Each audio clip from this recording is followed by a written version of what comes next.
And well, joining us live is Eric Lindeberg, who is the policy manager for WWF and is joining us now live from Geneva. Thanks very much for talking to us this evening. Your thoughts as we rolled out that story of 6 kilograms of plastic waste in a dead whale. These are, of course, just the story itself is so horrifying, and this is not the end of it. We believe, reports suggest that 150 million tons of plastic is there in the world's oceans.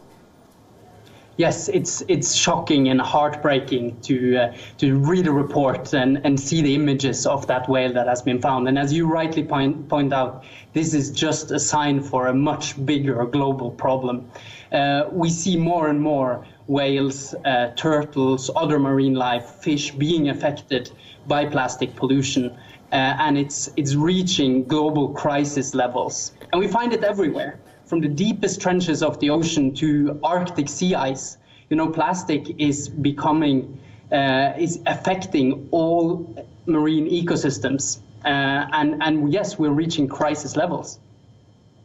Crisis levels, and there are attempts to save the oceans, Eric, and one of that, of course, is that floating pipe in the Pacific. Now, how much will that help in saving our oceans and our water bodies, and what really can people all around the world really do? I think the most important thing we can do is to stop polluting the oceans. It's important to clean up in places where concentrations are high and where there is a peculiar risk for the ecosystem. But we're continuing to dump, 8 million tons of plastics into the ocean every year. I'll just put on the light. Sorry for that. We're continuing to dump 8 million tons of plastic into the ocean every year. And that's really where we need to tackle this problem at the source. Because once the plastic gets into the ocean, it stays there for a long time and it affects ecosystems, human health impacts, and it becomes a risk also for livelihoods and the economy. Right. And so, when you say it is not just a risk for marine life, but also for human beings, it turns up in our food every now and then as well. And does this, of course, will this take, people all over the world to say a complete no to plastic? Or are we so reliant on plastic now that certainly is not something that can happen? I think our society is very much reliant on plastic, but we need to rethink how we treat plastic. We need a systematic change. And here I think we need important action from businesses and governments.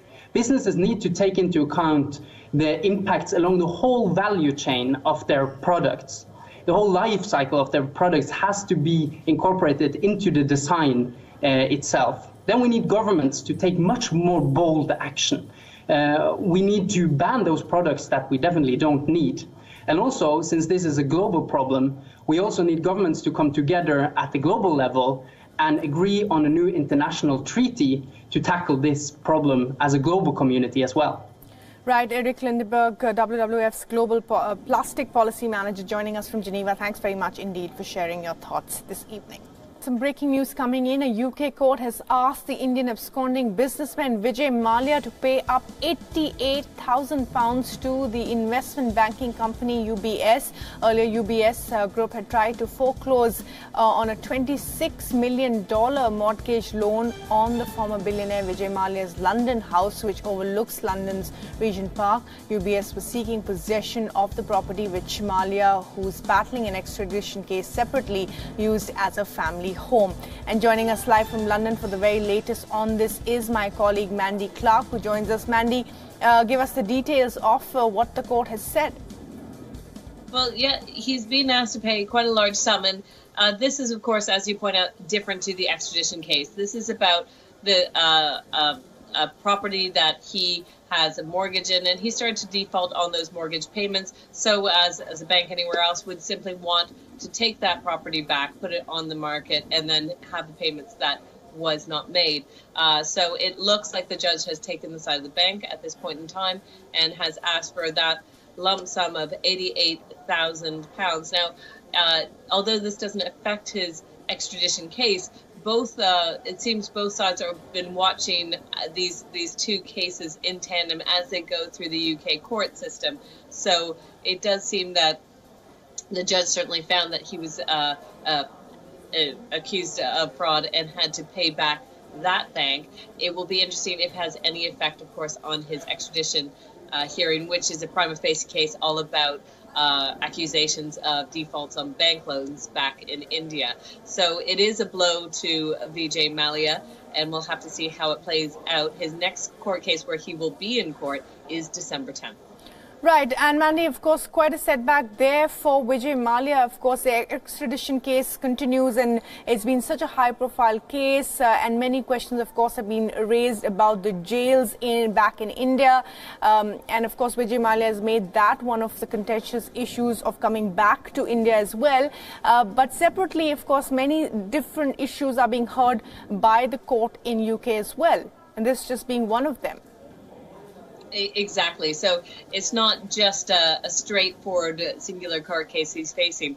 There has, along with another court case where they wanted to repossess a lot of the items in his home. So the more he seems to lose on different court cases, that seems to at least have an impact how the other courts view it. Now, of course, each judge is independent and they are looking at just the evidence in front of him, but it certainly feels like a momentum where Vijay Mallya seems more and more under threat and under pressure than he did before, just say, even a year ago. Now, his extradition case has been going on for over a year, and in all likelihood, there will be a verdict in December 10th, but whatever the verdict is, it's likely either side will appeal. So it's not likely that Vijay Mallya will be back in India for Christmas if that is the case. So his court dates are expected to be in the long haul. This will be a long-term experience. Right.